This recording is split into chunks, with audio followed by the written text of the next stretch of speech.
पहिलेको कुरो हो।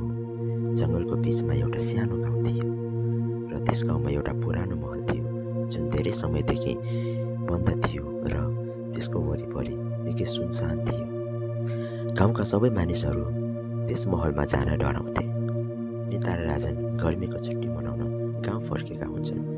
एक साँझ सुनिताले गाउँका वृद्ध मानिसहरू कुरा गरिरहेको सुन्छन्, जसमा महलको बारेमा भनिएको थियो कि त्यस महलभित्र रहस्य लुकेको छ भनेर। अब सुनिताले त्यस महलको बारेमा थाहा पाउँछिन्। तब सुनितालाई त्यसभित्र के रहेछ, के रहस्य लुकेको रहेछ भन्ने जान्ने एकदमै उत्सुकता हुन्छ र राजनलाई जसोतसो गरेर फकाएर राजन र ऊ त्यस महलभित्र प्रवेश गर्छन्। र महलमा प्रवेश गर्न साथ उनीहरूले अनियमित आवाजहरू सुन्छन् र सुनिताको उत्सुकता अझ बढ्छ। महलभित्रको हरियाली र पुरानो चित्रहरूले सुनितालाई अझ आकर्षित बनाउँछ। अचानक उनीहरूले एउटा छाया देख्छन् र छाया देखेपछि उनीहरूको मनमा डर लाग्न थाल्छ।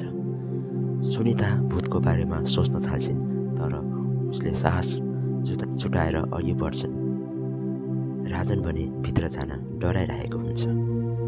उनीहरू हिम्मत गरेर अगाडि बढ्छन् र त्यहाँ भएको एक पुरानो कोठामा प्रवेश गर्छन्। त्यहाँ प्रवेश गर्न साथ उनले एक ऐना देख्छन् र त्यो ऐनामा एउटा चम्किलो आँखाको चित्र देखिएको हुन्छ र अचानक एउटा भूतको आत्मा त्यस ऐनाबाट प्रकट हुन्छ। आत्माले सुनितालाई त्यस महलमा जोडिएको सबै रहस्यहरू बताउँछन्। भन्छ कि ऊ त्यस महलमा फसेको थियो र उसले प्रेममा धोका पाएको थियो र अब त्यस महलबाट मुक्त हुन चाहन्छु भनेर।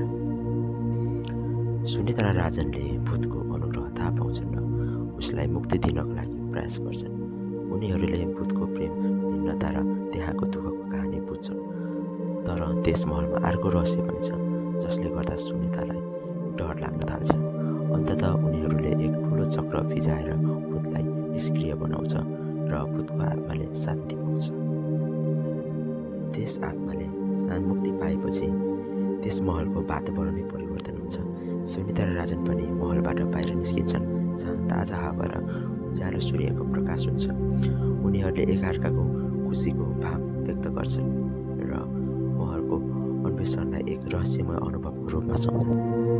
गाउँका सबै मानिसहरू महलको बारेमा नयाँ कथा सुनाउन थाल्छन्, जसमा सुनिता र राजनको साहस र भूतको मुक्ति समावेश गरिएको हुन्छ।